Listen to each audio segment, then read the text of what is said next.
Programang ito ay rated SPG, striktong patnubay at gabay ng magulang ang kailangan.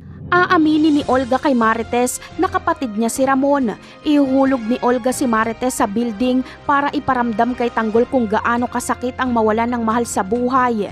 Pero sa pagdating ni Tanggol ay gagawin niya ang lahat para mailigtas si Marites.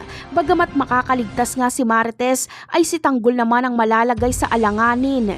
Ilalaglag siya ni Olga sa building. Mabuti na lang ay makakasabit pa siya. Dito ay mapag-aalaman ni Tanggol kay Olga na hindi niya totoong ama si Rigor. Samantala, mababaliktad ang sitwasyon. Si Olga ang mahuhulog sa building dahil babarilin siya ni Marites. Ligtas si Tanggol pero masama ang kanyang loob dahil sa kanyang nalaman. Itatanong niya kay Marites kung sino ang kanyang tunay na ama. Magtataka naman si Marites kung bakit ganito ang tanong ni Tanggol, gayong sabi sa kanya ni Ramon ay nagkakilala na sila ni Tanggol. Sa pagkakataong ito ay mas paniniwalaan ni Marites si Tanggol kesa sa sinabi ni Ramon.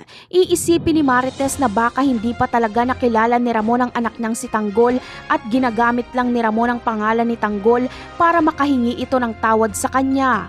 Ganun pa man ay may isip din ni Marites na oras na para makilala ni Ramon si Tanggol. Kaya naman, tatawagan ni Marites si Tanggol at ikikwento niya ang nangyari. Sasabihin niyang pinagtangkaan ni Olga ang buhay ng anak nilang si Tanggol pero ligtas na ito at patay na si Olga. Magtataka naman si Ramon kung paano ito nangyari samantalang kasama niya ngayon ang impostor niyang anak. Ganon pa man ay agad na mauunawaan ni Ramon na impostor itong kasama niya dahil si Olga ang nagpakilala nito sa kanya. Pero hindi magpapahalata si Ramon na alam niya na. Napakarami pa nating dapat abangan sa mga susunod na episode. Paalam!